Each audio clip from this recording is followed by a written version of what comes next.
And thank you very much for joining us here on PM Express again. My name is Evans Benson and welcome to another great edition of the show. Tonight we are looking at a subject that has become the underlying issue throughout this crisis period of the COVID-19 pandemic. Not only here in Ghana, but across the globe. Leadership. Leadership is determining how many people die and how many people get saved. And we've heard so many times across the world during this period that those leaders who are really rising to the occasion are saving lives. And those leaders who are failing to lead and are indecisive are ending up with more fatalities. And so life and death depends on the quality of the leader you have. Never in history has leadership become so essential. And tonight we're going to try and unpack the leadership question during the COVID-19 crisis. Let's break down for you, as we always do, where we stand tonight with our cases. We know tonight that our case count has jumped to 1,154. Now, this is a significant leap. Between Sunday, when the president first announced that our cases are at 1,042, today, nothing has changed in numbers.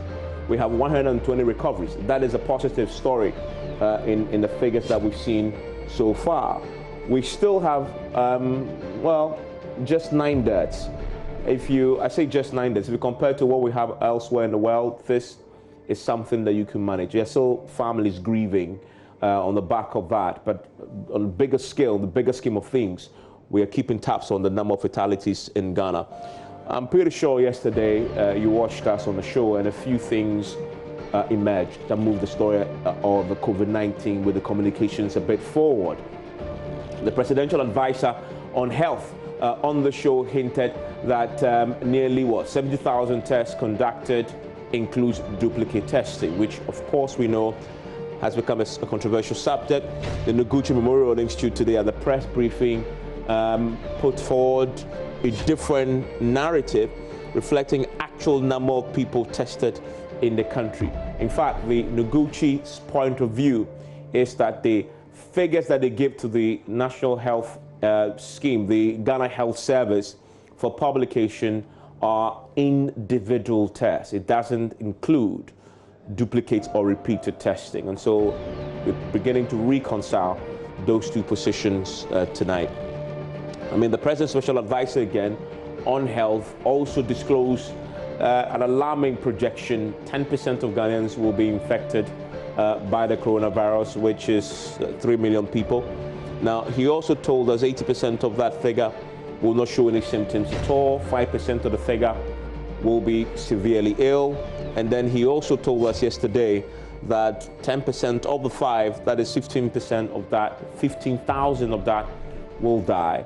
Now, this has been placed in a proper context now by the presidential advisor, Dr. Nsia Sari, who today told the press briefing that, clarifying that it was a WHO hypothesis. And I'm pretty sure if you watched the show yesterday, he had ample opportunity, and I made it clear and deliberately pointing out to him, is this a hypothesis or not? And it was emphatic, it's not a hypothesis. Is this a Ghana-specific projection? He was clear it was a Ghana-specific projection. Of course, I mean, things happen within, communications realm. And this morning, he's clarified that he was talking about a WHO hypothesis. The question remains, though, whether Ghana has its own modeling to tell us how many people we expect to be infected, how many people will be severely infected and critical, how many people will die, but most importantly, when we are going to have these figures. That will help you with planning. We've seen all over the world, countries and states in the US doing that, so you can plan.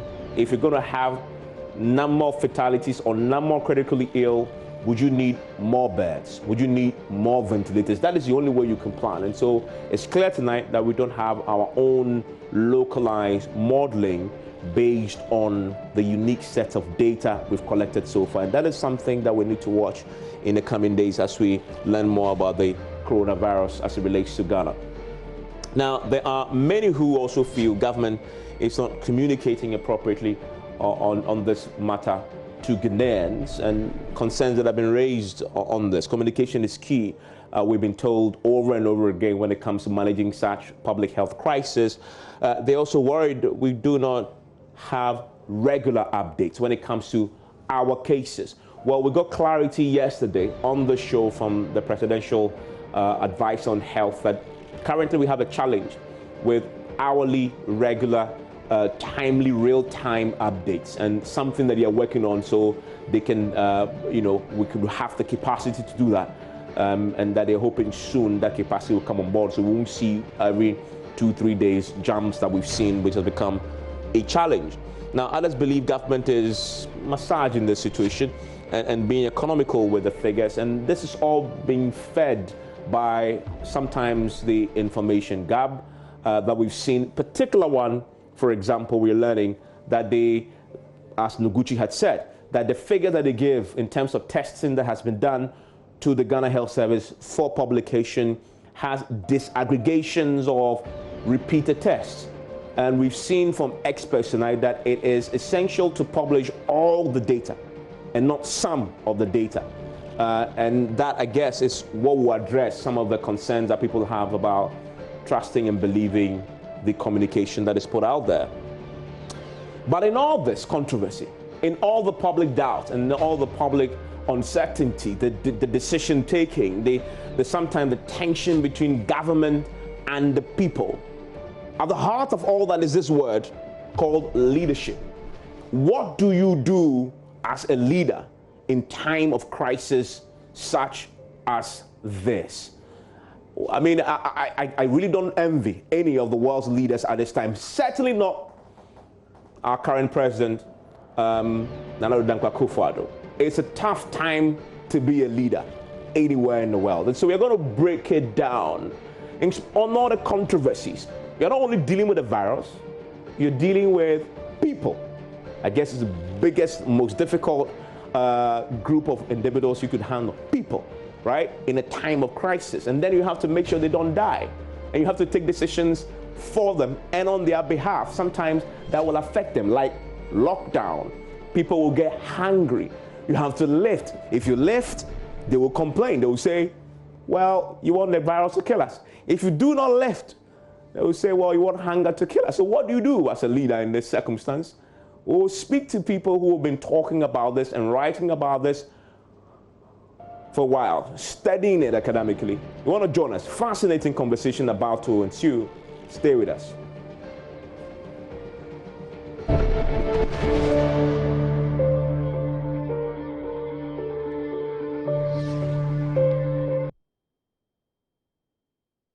And you're live on PM Express. Thanks for staying with us on the show tonight. My guest joining me via Zoom tonight is Professor Bafo Ajibandua. He is a former UN Senior Governance Advisor and former Executive Director of the Center for Democratic Development. I'm grateful that he could make time to join us on this all-important conversation. Dr. Kobe Mensah is a political marketing strategist with the University of Ghana Business School, also joins us tonight. Dr. Eche Sikanku, you know him. He is a political communications analyst. He's a communications lecturer as well. Communications play such an important role in leadership, especially in a time of crisis. And I'm happy that he could join me. And of course, I'm always happy to hear him. He is Uncle White. He is CEO of the Roverman Productions. He's a playwright. If you haven't watched any of his plays, please find it and watch it. You understand why I've invited him to join us this conversation. Thank you, gentlemen, for your time here on PM Express. And I want to start with you, Uncle White. And it is, I guess, I wonder, I just want to get into your head on this. When you watch the news unfold when it comes to the COVID-19 across the world, do you spare a thought for the leaders of the countries and of the world trying to manage this crisis and lead their people out of it? Well, Evans, let me begin by saying that blue looks very good on you. Are you aware? Thank you very much. I'm blushing. No, it does. Oh, you are what? You are blushing, you? Where? I'm trying to blush. No, thank you very much. Evans, no. Leaders are created for moments like this. Leaders love situations like this. Real leaders yearn for it. Of course, they don't go out wishing that there will be disaster so they can shine. But when it does happen, they are just happy because this is what makes us see a good leader from a lousy one. And there are leaders who are waking up, who are rising up to the occasion, and they are being celebrated. By the end of this pandemic, we would separate the good leaders from the terrible leaders. And so for leaders, I am excited for every one of them because this gives them the opportunity to show the world, and especially their constituents, what they are made of, what they have to offer, and give people even more reason why they were right in choosing them. So for leaders, this is a wonderful opportunity. Well, very fascinating starting points there. I want to bring in Professor Bafo Ajimandia. Prof, Uncle White is excited for the leaders. He thinks it's an opportunity. I must say, I am petrified for the leaders. Which of these sentiments do you share? Thanks. And first, let me commend you for a wonderful introduction, which places our conversation in the right context. And let me start by citing a statement that you made in your introduction. I think you said that you do not envy our president, for that matter, any president in this kind of situation. And that struck a chord with me. So if you're asking which of the statements, either by you or by Uncle Bo, certainly I tilt more towards you. You see, but I can also understand the reason behind Uncle Bo's point. Because true leaders like excitement, occasions for them to really display their leadership skills. But you know, as you said, every leader with the title leadership, this is a moment for that leader to show his or her true leadership skills. When a nation is in a crisis, in this current case, the whole world is in a crisis, we begin to see among the various leaderships around the world how they are approaching this particular pandemic. And that says a lot about leadership. So just to simplify my response to you, I tilt more towards you because even though it may be exciting for leaders who like to see excitement in their positions, at the same time, it's a very scary moment because the lives of your citizens are at stake, and there is nothing more threatening to the existence of a state than anything that threatens the existence of your people. So in that respect, we are in a very, very dangerous time for those leaders who are not proving their worth as leaders. Let me bring back Uncle White. Can you expand for me why you see this moment of crisis as an opportunity for leaders? Well, in the first place, did you realize that Prof eventually agreed with me? He went and went and went and went. Then he came back and agreed with what I just said. Yeah. No, Evans, leaders, now, I'm not saying that leaders wish that there will be a crisis. Leaders wish that the lives of their citizens will be put at risk. No leader wishes it. But every leader puts himself forward so that should that occasion arise, I am the one there to take care of the people. I'm the one there to take the bold decisions. I'm the one there to show the vision. I'm the one there to show the courage to transform the situation. Because let's face it, as for issues, they will come. Good issues, bad issues, they will come. But a good leader looks for the opportunity to show this is what I am made of. Because you see, when they all stand on the political platform, they say nice things. It is when these things come on the ground and when you are there that you realize,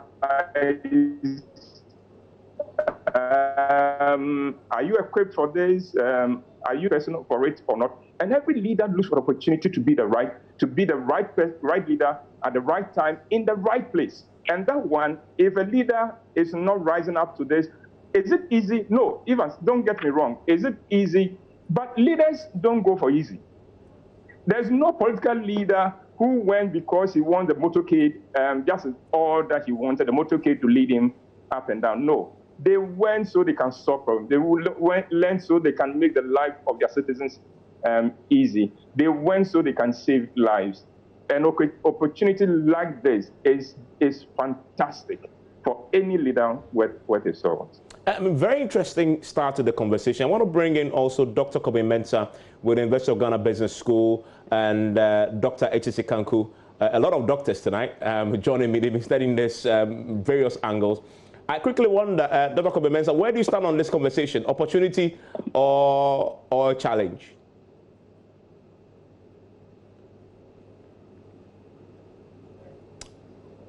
Hello, Doc, can you hear me? Let me bring in Dr. Hello, Doc, can you hear me? Dr. H.C. Kanku, can you hear me?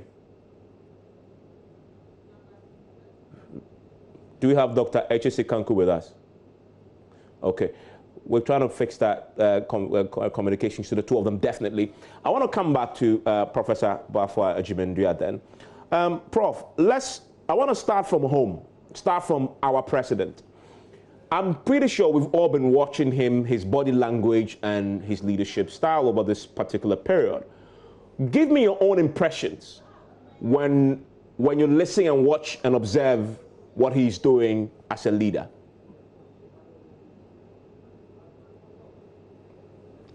Hello, Professor Agyeman-Duah. I hear you. Hello, Prof, can you hear me? Yes, I hear you. Yes, I wanted to start from home. I wanted you to give me our own leader, the president. What's your own impressions of him as a leader during this period, as you have watched him and observed the actions that his government is taking? What's your own impressions generally? Well, my impressions are straightforward because I've been watching him closely, because I have a very keen interest in leadership. He reminds me very much of a very classic crisis in our world back in 1962. I'm sure, Evans, you may have read in your graduate school. I'm referring to the Cuban Missile Crisis when John Kennedy was president of the United States. And for 13 days, the whole world was at the end of its way. Mm-hmm. Only because the Soviets had planted some short travel missiles in Cuba, 40 miles away from Florida, which certainly threatened the very existence, maybe I'm exaggerating a little bit, but threatened the United States. And there were all kinds of proposals for Kennedy. The Americans have superior missiles, and they could have decided to simply send their missiles to destroy the Soviet missiles and plant it in Cuba. But the president adopted a strategy we call a graduated or measured response to the Cubans in order to avoid a catastrophe. I'm citing this classic example to illustrate, in my own humble, how I think our president has approached the crisis so far. You see, when he began, when he announced his first, he made his first speech, he did define for us the crisis. And it's important for every leader to be very clear in his hair mind when he's presenting a case such as this to his people. Your messages should not be mixed up at all. They should be clear. So he told us the problem we are facing. Fortunately for us, this was a worldwide problem, and we have followed the problem since it started in Wuhan, in China. So it wasn't new. But his response was, and he was among the very early presidents who took a bold step to confront the situation, just as Kennedy took a bold step in a graduated measured towards the Soviets. So I think since then, I have been observing what you call the measured response to it. But this particular crisis is not an ordinary crisis. Mm-hmm. You are fighting an enemy you do not see. And the way it's pressed, I guess the world has not known this ever before. So it is so difficult to have a single strategy to fight. Nowhere in the world have there been any success in approaching this from a linear kind of approach. So I think the president in that respect has been doing very well. And one thing I like is that in a crisis like it's important for leadership to communicate and be transparent on the subject. So if I recall the fact that the president has addressed the nation on 7 occasions, if I recall that the Ministry of Information has been hosting briefings, I don't know the number, but quite a number, where he assembled all the principal actors on the task force to explain to the public what the problem is and what they are doing to address it. I think in that respect, leadership has been remarkable. Very fascinating points there.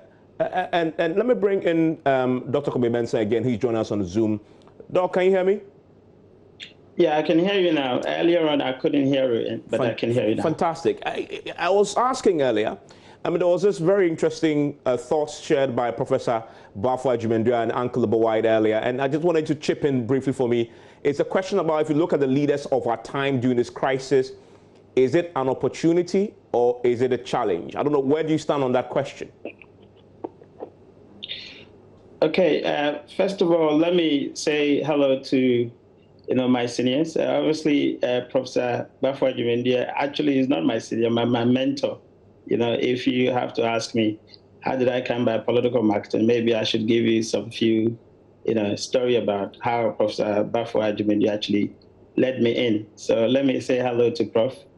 I haven't visited yet, but I'll visit again this year. I'm sure he's had you. Of course. Sorry. Okay. And of course, let me say hi to Uncle White. Yeah. Oh, hello. Now, yeah, hello, sir. Well, let me say that, yes, as Prof said, we're not in normal times. And when we are faced with challenges as huge as this, you find leadership, at a very high point. Obviously, leadership actually gives us confidence. They're supposed to rally around, the citizenship for us to have confidence, in them and knowing that they could actually surmount the problems at hand. Now, we have actually seen that, in this particular event or in this particular issue. We've seen a very decisive, swift action, by the president. Obviously, there is a unanimous, understanding that the measures that he took, were the right ones, were the bold ones. Obviously, there are some, kind of misquiet or disquiet about whether he was, very swift or not. Some people have actually questioned that it was a little bit late. But of course, majority of the Ghanaians actually believe that, yes, it was the needed action that we had to take. Now, there's no question about that. Now, my challenge, however, is that whenever the country had been offered the opportunity to actually demonstrate bipartisanship, we have missed it. Now, we faced currency crisis, economic crisis some years ago, obviously when the NDC was in power. We missed it by MPP not attending. Currently we have had an issue. We saw in the opposition leader actually missing when the president had actually invited the political parties to be at the Jubilee House. So in my view, yes, we seem to have been taking very bold measures. Obviously, the opposition leader has shown very patriotic character by not saying that, well, this is only the issue of the sitting administration, but they have taken part in solving the problem, i.e. forming a shadow, if you like, in the COVID team. You have seen them in town helping, distributing food, etc. All these are fantastic initiatives, by our leadership, and it gives us confidence. However, I think that it appeals to both sides, of the aisle, because those who are very, sympathetic to the MPP would definitely see a very bold, decisive, measure or action taken by the president. Those who are on the other side of the aisle, the NDC people, would also see a very patriotic, opposition leader. None of them would appear to actually accept that these two leaders are actually appealing to the entire, country. They would have their own position. How does that leave the middle ground, the middle Ghana, those who do not belong to either side?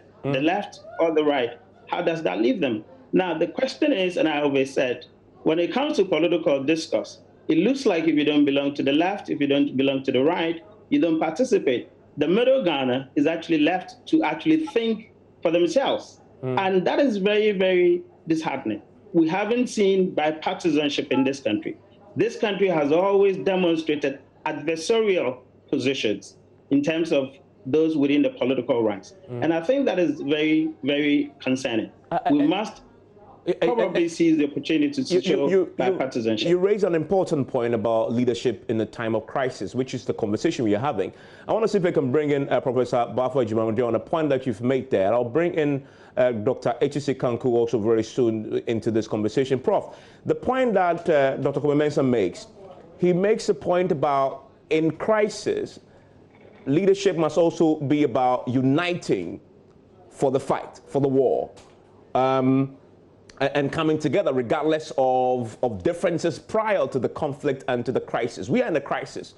When you assess, and he's introduced the concept beyond just the president to the political leadership generally.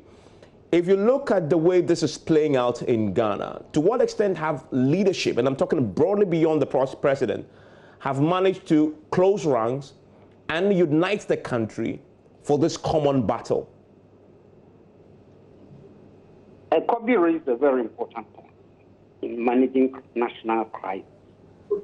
Because whenever a country is faced with a crisis, as we are facing right now, it becomes very important for all sections of society to unite around the leadership that we have. It's very typical of America and most Western countries, except, of course, currently in the States, maybe the nature of leadership has really not allowed that kind of unity. Even then, you find that despite the serious rift between the Speaker and the President of America, they still find some room to cooperate on some essential matters of state. In our country, it is true, as Kobe has very nicely articulated, there is a problem of partisanship. In the current case, at least, and again he alluded to that, we do see some serious efforts on the part of the opposition to really support the president. Even though intermittently you hear voices that are not in consonance with this theme of unity in cases of crisis. The leadership of the opposition leader, in this case, former President Mahama, I think has been good. He's going around making presentations. His shadow team, as Kobe said, has also been making some input. But all the same, occasionally, we'll find some serious negativities coming from that end. That is simply perhaps the nature of our politics. But overall, I don't think it has been as bad as one could perhaps expect. If you go back through our history, the Fourth Republic, let me discount the first 8 years of former President Rawlings, because that was a different era in our Fourth Republic. Since Kufuor's time, we have occasionally, but one thing I should say is that I don't think we have faced any serious challenge as we are facing right now. So generally, the crisis we have been having have been internal, political internal issues.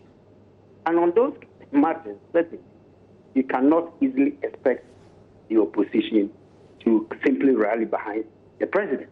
A typical case, when this government wanted to sign an agreement with America over a certain security issue, you may remember, even I just learned today the Supreme Court is going to make its ruling sometime next month on this old matter.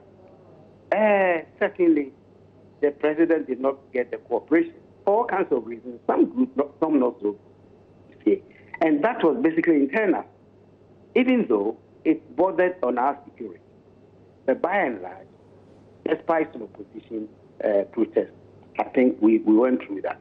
But this is the first time the nation is facing an existential threat. Can you imagine if this country, God forbid, were to move on to the levels of Italy, Spain, America, New York in particular, or France, or Germany, then it would be disastrous for us. And that is why in cases like this, the point being stressed by COVID is an important one, that we should bury the political hatchet and really get behind. Of course, it doesn't mean you don't criticize. There are better ways of criticizing. It means that if you have serious contributions to make, as I think the opposition is currently doing through their own tactics, I think that is the way forward. Otherwise, our country can't lose in this fight. I want to bring in Dr. Echesi-Kanku, who we lost earlier. Doc, so clearly from all I've heard, and there's a bit of this that needs to be explored a bit more in terms of the leader's ability to carry everybody along. And I'll bring in Uncle Lebuwai because he's also in the business of writing plays and using communication to get to people. I wonder, Dr. Echesi-Kanku, when you've watched the president speak to the nation, how has he performed in terms of his ability to, one, persuade, convince? Because a lot of this has to do with persuasion. Persuading us to adhere to social distancing. Persuading us to wear masks, recently he's done. And then when he has to be tough, he brings in the military and the police. But it's all about communication, the believability, what we are seeing and observing, and the signals he's giving us in the way he speaks. What have you been reading into what he's been, I guess the form in which the leader projects himself to the nation at this time? Thank you very much, Ivan, and good evening to Prof and all the guest panelists that you have today.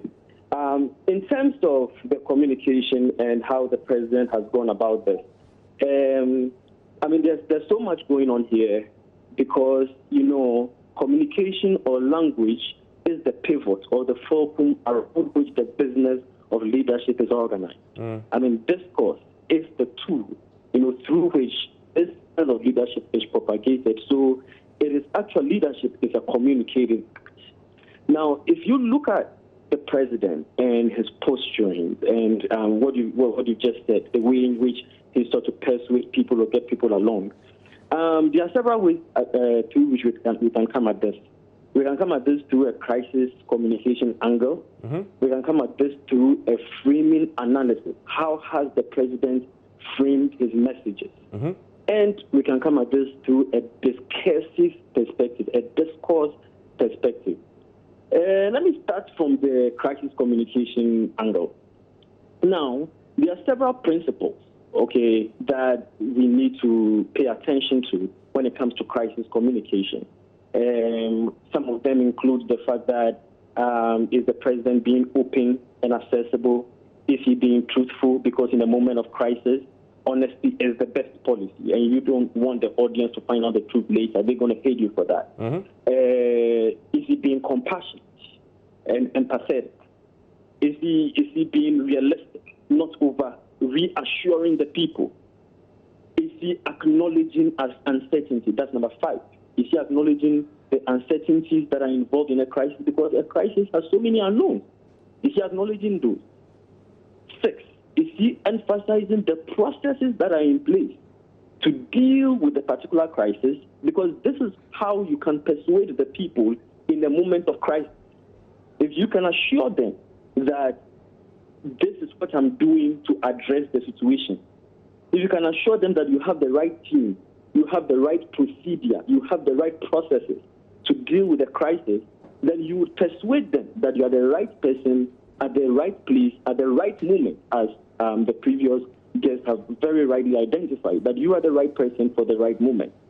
So that comes through the processes that you've taken, and if you are able to communicate that to the people. It is also important to acknowledge, so that's number 6, it is also important to acknowledge the people's fears, okay, and also address those fears whenever the situation arises or when you have the opportunity to. And so if you look at whether the president has been open and accessible, remember that at the end of the day, you are dealing with the audience. And if you want to establish credibility and to persuade the audience and to convince them These are the things that you need to do. You need to be factual. You need to be trustworthy. You need to be open and honest. You need to show commitment and dedication to the crisis that is at hand. If you analyze the communication, has he been open? Has he been accessible and willing to respond? I think he's been open. 7 press conferences, that's quite a lot. So he's been open, and he's done this through televised addresses. Has he been truthful? Well, there are a lot of people who think that the government has been hiding some of the information, but they've not been too honest with us in terms of what happened and what the number of cases are. So the jury is out there. That one is up for debate. If you assess or you analyze social media conversations, you see that not a whole lot of people would think that we've had the full picture. They've been truthful to us in the way and manner in which they would want it. So that one, the jury is still out there. Now, is he being compassionate, empathetic, and courteous? I mean, if you want people to be on your side, you don't go there and behave as if you are a cold and heartless leader. That's one of the best ways not to persuade them or to lose the audience. I think the president has been empathetic. He says, "Oh, bear with us."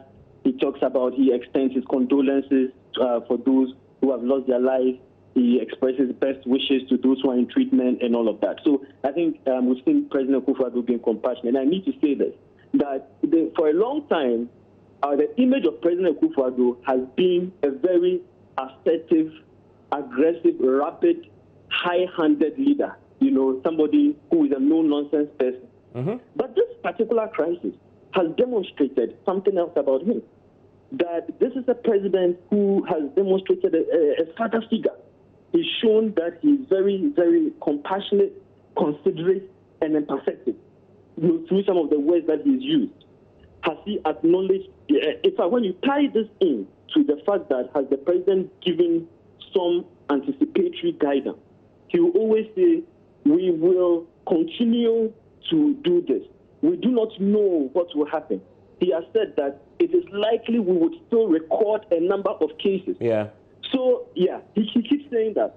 So the president has been right on point when it comes to giving anticipatory guidance to it. And you make a point, I just want to add to that.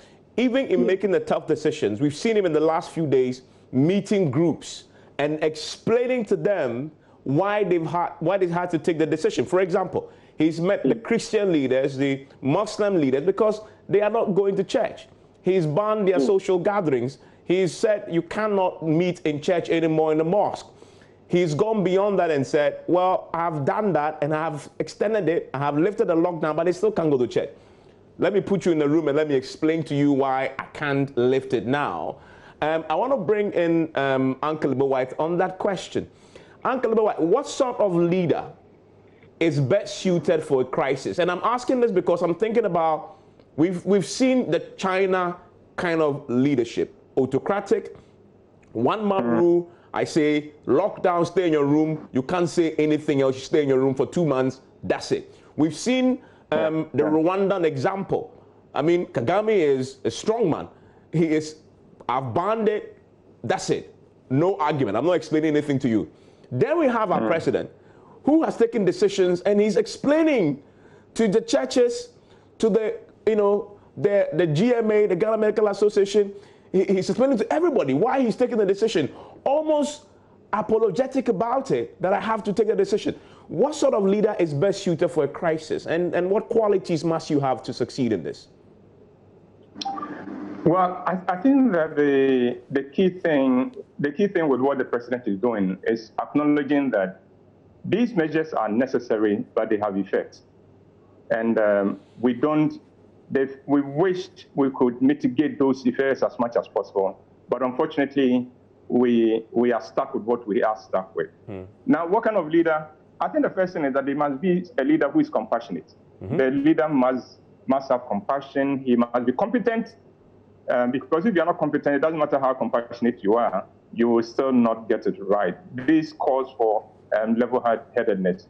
It takes a leader who knows how to consult, because nobody knows what we are doing here. So you need to bring in everybody. You need to get everybody on board. You need to take everybody's view into consideration. So I've given you 3 C's: compassionate, competent, and someone who is knows how to consult. But the last one is that it must be a leader who is courageous. So 4 C's. He must be courageous. He must know when, in the example that Professor Prof gave about the Cuban crisis, Kennedy was being forced in a certain way by all his advisors. Don't forget that it happened at the time when he was new to the presidency. He had just taken office. The Soviet Union decided to test him. And his people who have been around were saying, this is the way to do it. This is how to do it. And he had to go back within and have the courage of his convictions. And as if you haven't read the book, I'd like you to read it. Profiles in Courage, because that defines his leadership and define why he was able to conquer here. So a leader must have those 4 C's that I have just enumerated. And if he has it, I think he'll be okay. Nobody is asking for 100% here, because even one death is too many. And yet, there's a pandemic that is showing all of us that as human beings, we are not as much in control as we think we are. Unfortunately. And things like that. And that is what he does. When he comes on, you could see this of a man who is panicking. He knows, yes, we're dealing with a very difficult thing, but he's not panicking, and that is wonderful. Okay, so I hear you say that you will not subscribe to the China autocratic, high-handed, type of leadership in the time of crisis. It hasn't helped them. It hasn't helped China, because I suspect that when all this is over and the actual facts begin to come out, we may discover that the Chinese situation was not anywhere near what it is they have given us.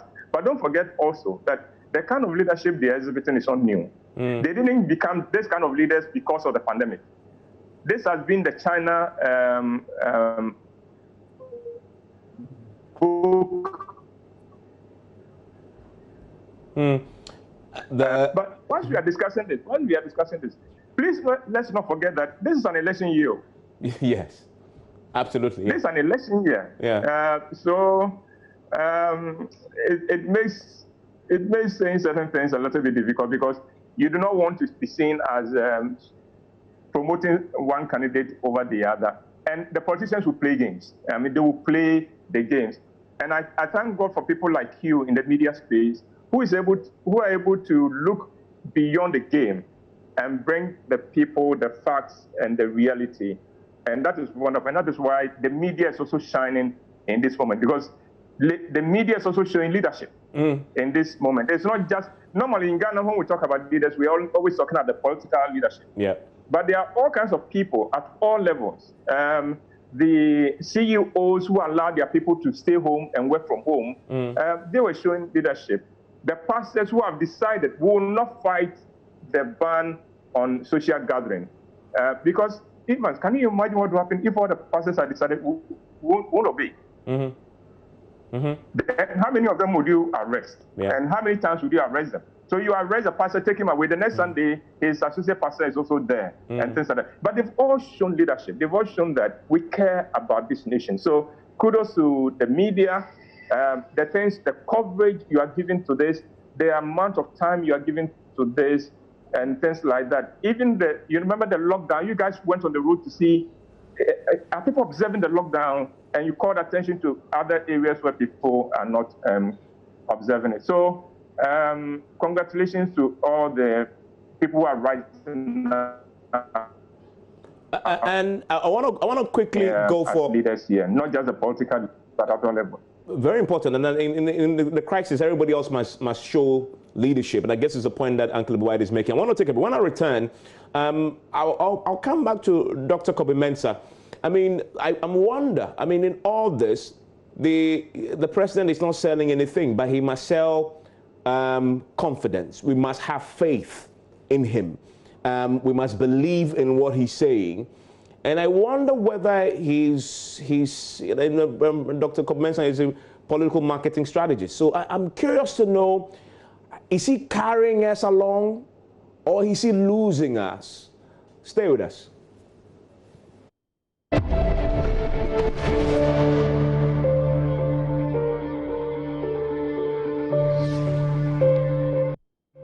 And thank you for staying with us here on PM Express. My guest is Professor Bafo Ajimendua. He is a former UN senior governance advisor. He is a former executive director of the CDD Ghana. Dr. Kobe Mensah is political marketing strategist with the University of Ghana Business School. Dr. Etisi Kanku is a political communications analyst, and Uncle White, all our favorite uncle, CEO Roverman Productions. Dr. Kobe Mensah, I mean, I'm curious to hear your thoughts on whether when you listen to the president in the way he communicates and sells his message to us, whether he's carrying us along. What's your take on that as a political leader? Okay. Yeah, thank you, Evans. Surely the president has actually carried us along. I mean, the evidence is in what we all see. I mean, everybody has been obedient. Everybody has followed, the president directives. As Uncle rightly said, if, for example, you saw that the president hadn't carried us along, you find that certain groups of people will be fighting the orders. We have seen, and we have actually read in the news, some countries where people have taken lockdown orders to court. If you look at the US, for example, some states are actually, protesting the lockdowns. You see Missouri, you see other states like Virginia, etc.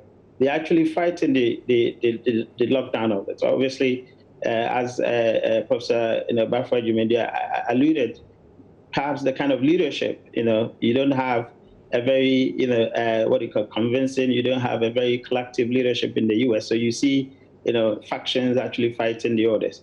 But if you compare that to our case, for example, I mean, since the president gave the orders, people have obeyed largely. You see few people actually out, maybe because of necessities, and they've actually been dealt with by the security agencies. So if you look at these things and the way and manner, we've been very captive, listening to the president whenever he had come onto our TVs or whenever he had come into our homes, as he put it. 7 times we have actually listened patiently. We have actually analyzed. We have actually had a way of, contributing to the orders or contributing to the situation. So by and large, you can see that, yes, we have really listened to the president, and the president has carried us along his plans in terms of dealing with this issue. Now, but I think that the president has also oversold, his posture. And Uncle Bo actually said that maybe I will be a little bit controversial. If you look at the way the president has actually managed, or the administration has actually managed this particular, issue, which is a national, what we call a problem, national issue. You also can feel a little bit of partisanship campaigning. It is crucial. It's controversial, but I must say it, because as media observers or as analysts, we've got to actually look at the circumstances and then put the conversations into perspectives. And I can give you the what we call the information environment. I mean, the environment surrounding the president's discourse and the president's communication to us. You could see some kind of deliberate management from the operatives of the Jubilee House. And I would actually challenge everybody to actually look at the analysis. For example, and you wouldn't say that it's coming from the president, of course, because he's actually doing his duty. But if you look at how the handlers of the president actually position some of the narratives, and you couldn't actually help but to look at a campaigning angle that is actually coming out to the extent that after the president had spoken, people will come up and say, oh, definitely the NDC is over. I mean, if you look at that environment, and you look at those conversations, those narratives coming from operatives of the Jubilee House, coming from party communicators, you ask yourself whether this is only a discourse, or this is only a crisis management, or has a campaigning twist to it. And for some people like us, we probably could actually see the other angle that perhaps people are not seeing. Now, you see the president, call out people who have been, so to speak, putting out false news or fake news. And then president calls them out. But then president doesn't actually call those who are actually making the deliberations a partisan one and a campaigning one. And then I sit behind my TV and I say, okay, now there are people who are government operatives, government handlers, who are actually making a campaigning out of a national crisis. Now, who is actually checking on them? Yeah. No one is actually checking on them. It makes such an important point.